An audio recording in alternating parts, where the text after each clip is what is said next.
રોનક અને રીમા બંને ખૂબ જ ખુશ હતા, કારણ કે વર્ષોની મહેનત પછી પોતાના ઘરનું સપનું સાકાર થવા જઈ રહ્યું હતું.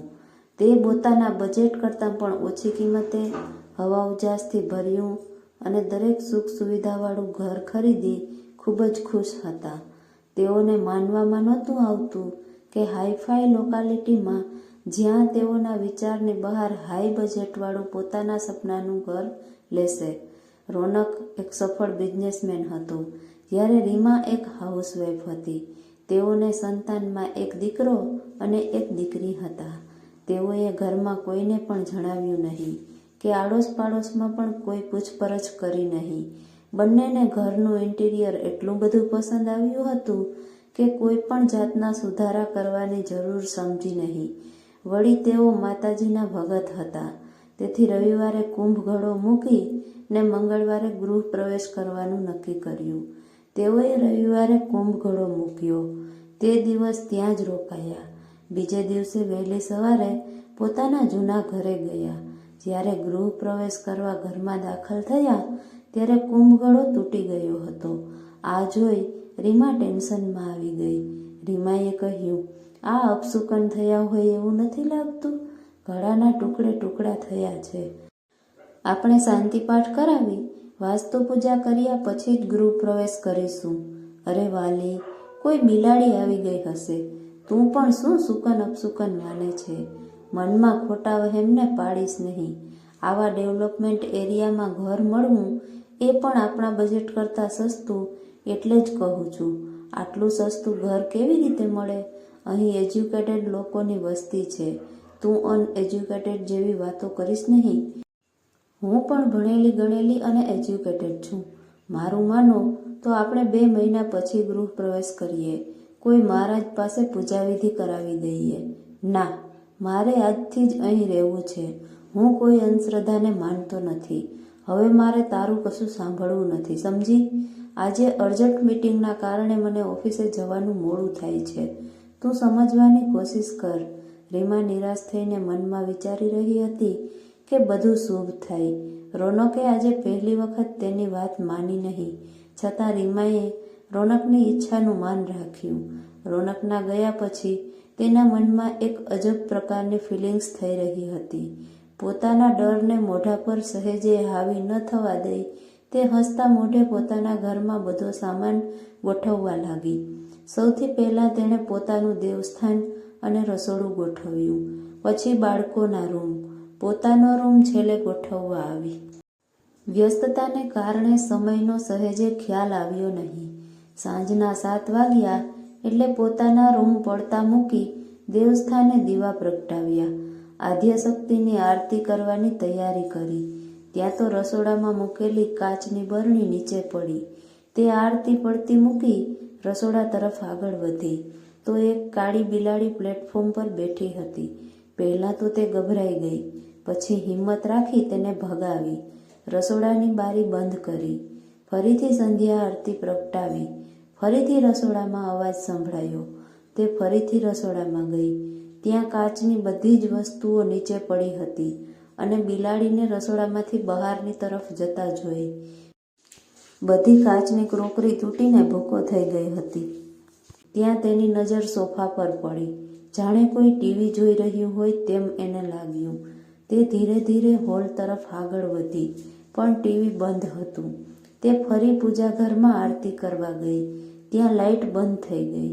નવા ઘરમાં પહેલા દિવસે એક સાથે એક આવી બધી ઘટનાઓ બની. વળી ઘરમાં પણ કોઈ હતું નહીં, તેથી તે ખૂબ જ બી ગઈ. અચાનક તેને કોઈનો પડછાયો જોવા મળ્યો. તેના મોઢામાંથી ચીસ નીકળી ગઈ અને બીકને કારણે તે ત્યાં જ બેહોશ થઈ ગઈ. રોનકે ઘણો ડોરબેલ વગાડ્યો, પણ રીમાએ દરવાજો ખોલ્યો નહીં. તેથી તેને પોતાની પાસે રાખેલી બીજી ચાવીથી દરવાજો ખોલ્યો. "રીમા, ઓય રીમા, તું ક્યાં છે? શું તને ડોરબેલનો અવાજ પણ નથી સંભળાતો?" તે ઘરમાં બધે જોયું તો રીમા દેખાઈ નહીં. છેલ્લે પૂજાઘર પાસે ડોકિયું કર્યું તો રીમા ત્યાં બેભાન હાલતમાં મળી. "રીમા, રીમા, શું થયું તને? આમ અહીં કેવી રીતે? તને ઊંઘ આવતી હોય તો તારે બેડ પર સૂઈ જવું જોઈએ. અહીં પૂજા ઘરમાં તું શું કરે છે? રોનક, કોઈ છે આ ઘરમાં? આ ઘરમાં કોઈ છે? મેં તેને મારી આસપાસ સતત ફરતા જોયું છે. શું બોલી રહી છે? ઘરમાં કોણ છે? અત્યારે તારી આસપાસ તો હું જ છું. મને ખૂબ બીક લાગે છે રોનક. રસોડાની બધી જ કાચની ક્રોકરી તૂટી ગઈ છે. કાળી બિલાડી વારંવાર ઘરમાં અવરજવર કરે છે. હું સંધ્યા આરતી પણ કરી શકી નથી. રોનકે કહ્યું, તું ચિંતા નહીં કર. આરતી નહીં થઈ તો કંઈ નહીં. હું સમજી શકું છું. તું આખો દિવસ કામ કરીને થાકી ગઈ હશે, પણ મનમાં કોઈ વહેમ નહીં રાખતી. હું રસોડામાંથી જ આવ્યો છું. તું બોલે એવું કશું નથી રોનક. તમે સમજતા નથી. આ મારો કોઈ વહેમ નથી. હું સાચું બોલું છું. આજે સવારની સુકન અપસુકનની વાતો કરે છે. હવે તને બિલાડી દેખાય છે, પડછાયો દેખાય છે. આરતી નહીં કરી. એમાં બહાના શું કામ કરે છે? આખો દિવસ ઓફિસમાં મગજમારી કરવાની અને રાતે તારી સ્ટુપિડ વાતો સાંભળવી રહી. તમે કાયમ મારી પર ગુસ્સો કરો છો. મારી વાત તમે ક્યારે પણ શાંતિથી સાંભળી છે? એમ કહી તે ગુસ્સામાં બાલ્કનીમાં આવી. બાલ્કનીમાં આવતા તેની આંખમાં ટપોટપ આંસુ આવ્યા. ઠંડી હવાની આવન જાવનથી તેના વાળ મોઢાને અડકી જતા હતા. તે ક્યારેક આંસુ લૂછતી તો ક્યારેક પોતાની હથેળીથી વાળ સરખા કરતી. તેને મનાવવા છાના પગલે રોનક તેની પાછળ આવ્યો. ફરી તેને એક પડછાયો દેખાયો. આંખો બંધ કરી ચીસ પાડી પાછળ ફરી. હું છું. મને આંખો ખોલીને જરાક જોતો ખરા પાગલ. આ તું શું કરી રહી છે? હું તને મનાવવા અહીં આવ્યો હતો. સોરી. આજે ઓફિસનો ગુસ્સો તારી પર ઉતાર્યો. મારા માટે આ કંઈ નવું નથી. આ તો તમારું રોજનું જ છે. તમારા ગુસ્સાને સહન કરી મને સોરી સાંભળવાની તો આદત પડી ગઈ છે. આ તો તમારો હક છે. સોરી. આજે કેટલા વર્ષો પછી આપણું સપનું પૂરું થયું છે. આપણે આપણા ઘરમાં છીએ. આજે તો પાર્ટી થવી જોઈએ. આજે મેં ડિનર માટે બહાર જવાનું પ્લાનિંગ કર્યું હતું. કેટલું વિચાર્યું હતું, પણ ઘરે આવતા તારી વાતો સાંભળી મને ગુસ્સો આવ્યો. હની અને જસને જાણી જોઈને મામાને ત્યાં જ રહેવા દીધા છે.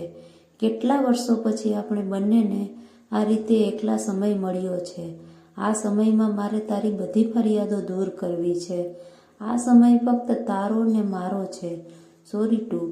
પણ ખબર નહીં કેમ રોનકે તેના હોઠે આંગળી મૂકી બોલ્યો, મારે કંઈ સાંભળવું નથી. બસ તું ફટાફટ તૈયાર થઈ જા. હું તારા માટે ડ્રેસ લાવ્યો છું. તું આજે એ જ પહેરજે. તે થેન્ક યુ કહી હગ કરી ગાલે ચૂમી ફટાફટ બેડરૂમમાં તૈયાર થવા આવી. દોસ્તો, આ સ્ટોરીનો આગળનો ભાગ જોવા માટે ચેનલને સબસ્ક્રાઈબ કરી લો અને હા, બેલ આઇકનને પ્રેસ કરવાનું ભૂલશો નહીં.